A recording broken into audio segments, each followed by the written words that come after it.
think about the dome, it's got the strata of itself, you know, I mean, you've got very earthy materials like wool and wood at the bottom, and then suddenly as you start to move higher, you're seeing concrete and graphene and glass and perspex. I think it's almost like you are moving through the ages. You know, as you get to the top, you see something highly reflective, you see metal, you see shiny, you know, very like high-tech kind of materials. Yeah, we wanted to put gold at the top. We felt it was kind of symbolic, kind of the sun, or who knows, a god, whatever you want to believe in.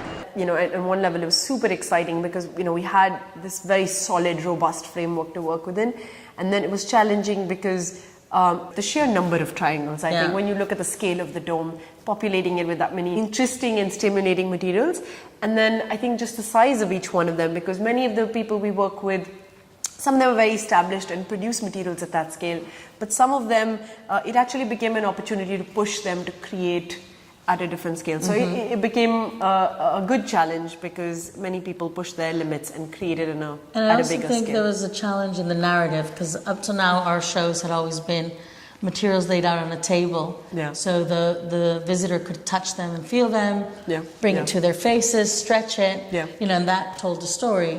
Suddenly we had to be able to tell the same story, but some of the materials were going to be way up high, some were going to be too hard, or couldn't, you know, they're going to be stretched so we couldn't curve them, whatever it was. We were putting them in a position that was going to kind of limit that story. True, and yet we wanted the same level of interaction, and I think we wanted that, like, say, if children are walking through or adults are walking through, they still feel that same pull towards the material. So, but I think that kind of pushed us to create that story, and also I think the innovators were the ones who like really got involved, again, like you were saying, pushing the materials, but also in the way they showcased their materials. This is a company called Biome, and they're developing insulation and building materials made out of mushroom mycelium. So here we got the mushroom mycelium with different types of substrates.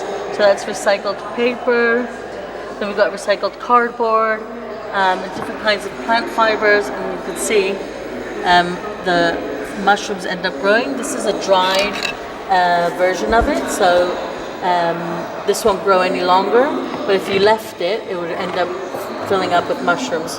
So you could actually cultivate mushrooms on this panel. The first process was obviously looking within our kind of larger network and saying, these are the wonderful designers we know. How many of them have strong roots in the North? How many of them are working in the North, are inspired by the North?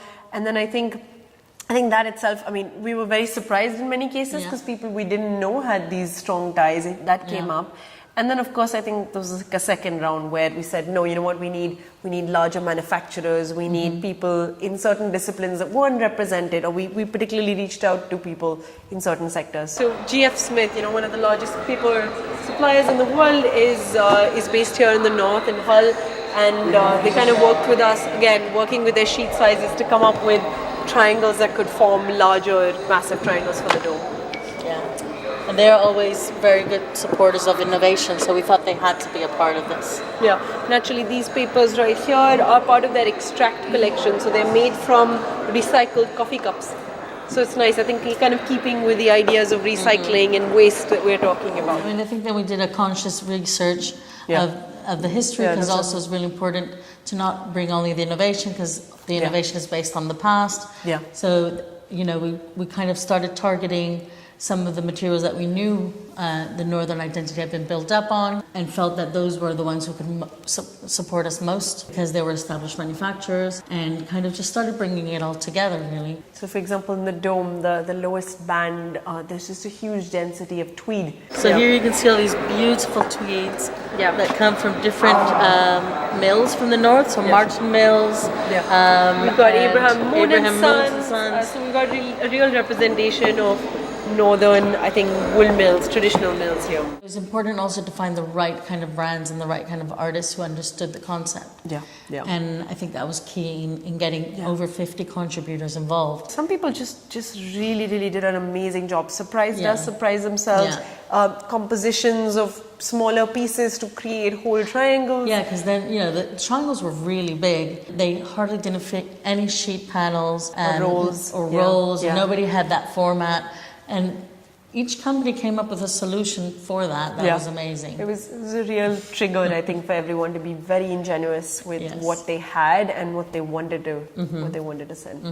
So this is called biomarble, and you can see it's flexible. It's actually recycled paper. It's by Hannah Elizabeth Jones.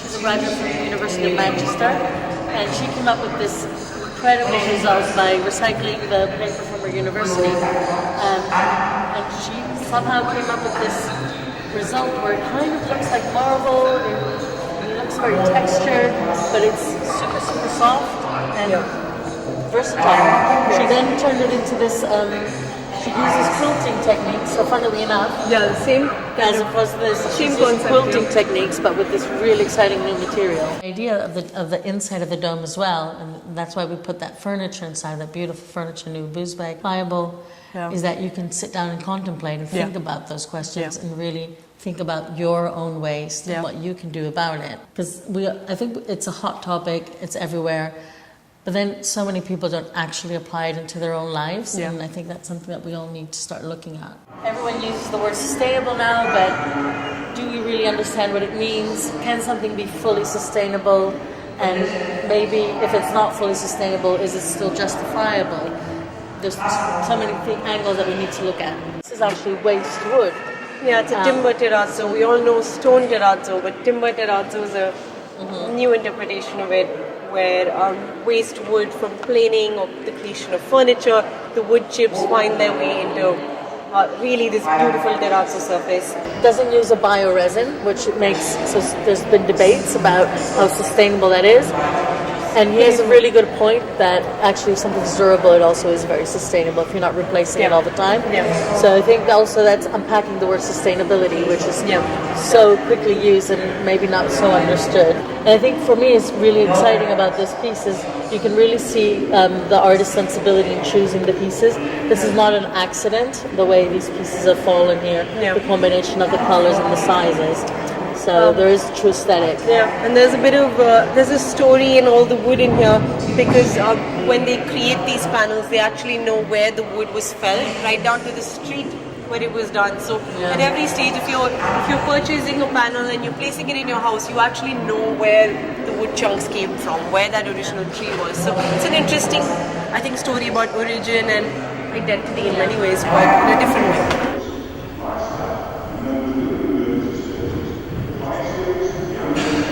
It's interesting, for me, one of the materials that plays a key role is the perspex panels because they're so flat that they kind of become an illustration. So it really challenges, is that drawn or is that real? So you see those really textured like wools with that very flat perspex, and it's just, for me, it's the one that kind of most catches my attention. I also think it unifies it. We've got so many diverse things, but we have a good density of the perspex, which is a material invented in the North in the 1930s.